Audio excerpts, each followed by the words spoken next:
All right, let's just jump right in. What if I told you that the one thing you trust most, your own brain, is actually programmed to lose you money? I know it sounds completely nuts, but stick with me. The proof is pretty shocking. And look, this has nothing to do with how smart you are. It's not about IQ. It's about how we're all wired deep down. There's this whole field, neuroeconomics, and what they've discovered is pretty mind-blowing. Our brains have this default programming that it pretty much sets us up to fail in the markets. For decades, the old school thinking was that people were logical about money. But we're finding out that's just not true. The biggest risk, the biggest bug in your financial plan, it's not out there in the market. It's right between your ears. I mean, this is a total game changer in how we see finance. We're talking Nobel Prize-winning research here. It proves that these mental shortcuts, these bugs we all have, they aren't just random mistakes. No, they're predictable, they're systematic, and they are, without a doubt, the reason most people lose money investing. So the real problem isn't that you don't have enough information. The problem is your brain's own operating system. But you know what? Don't just take my word for it. Let's prove it. We're going to run a little diagnostic on your brain right now. You ready? Okay, this'll be fun. I've got a couple of quick scenarios for you. No trick questions, I promise. Just go with your first instinct.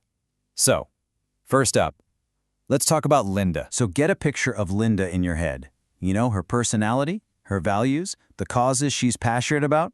Got it? Okay, based on that, you've got a simple choice to make. All right, take a look. A or B? Which one just feels more probable? Don't overthink it, just go with that gut reaction. Most people have a really strong feeling one way or the other. You got your answer locked in? Okay, if you picked B, you're with the majority. Over 85% of people pick B. But you're also wrong. And it's not a trick, it's just pure logic. Think about it for a second. The category of all bank tellers has to be bigger than the much smaller, more specific category of bank tellers who are also active feminists, right? So A is just mathematically more likely. Your brain just got played. And that right there, that's a perfect example of what we call the representativeness bias. We are absolute suckers for a good story.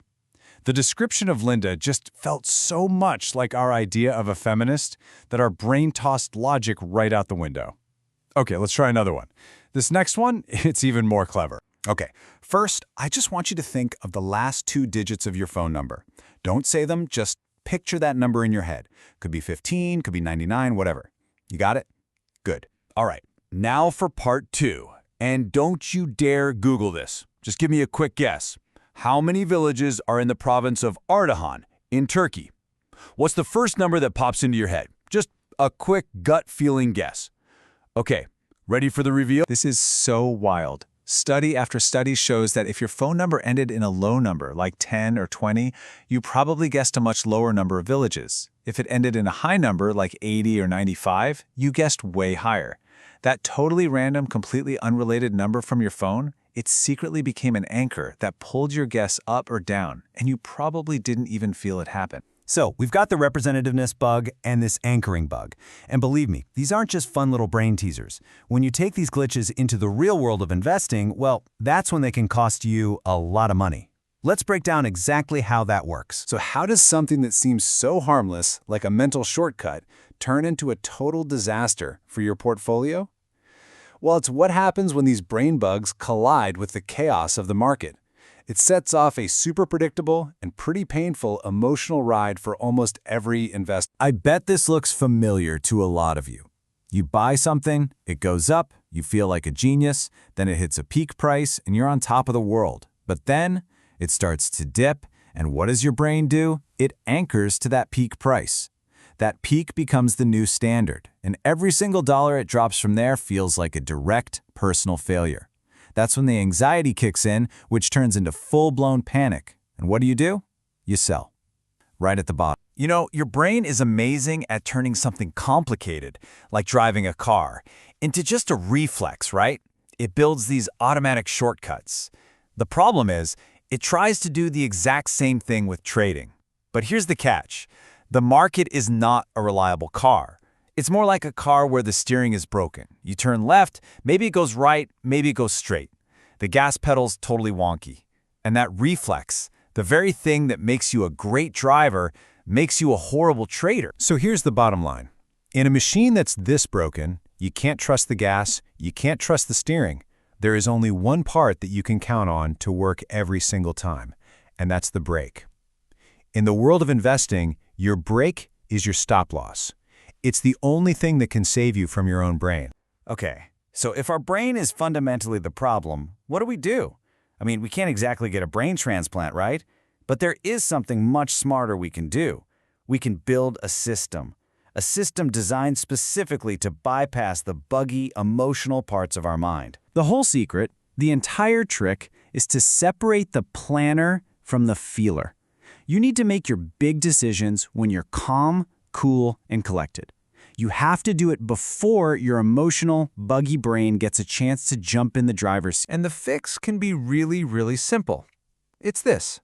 Before you even think about clicking buy, you take out a piece of paper or open a note and you answer these 3 questions. What's my time frame? What's my profit target?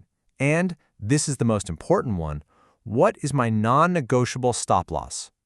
This little checklist, this is the antidote to those brain bugs. This is really the whole thing in a nutshell. You create the rules when you're calm, and you let the system run the show when you get emotional. Think of it this way. The calm, rational you from yesterday is way smarter than the panicked you of tomorrow. You're basically making a contract with your future self. All you have to do is trust the system that the smart you already put in place. Because at the end of the day, winning in the market isn't about having a better gut feeling. It's about having the humility to admit that your gut is actually hardwired for failure. It's about having the discipline to trust a logical system instead. You literally have to fire your emotional brain from the job of making real-time money decisions. So, I'll just leave you with this. This stuff isn't just about trading stocks. Think about it. These bugs, anchoring, representativeness, they creep into every big decision we make, in our careers, in our relationships, everywhere. But now you know. Now you can see the bugs in your own code. So the question is, how are you going to debug your next big decision?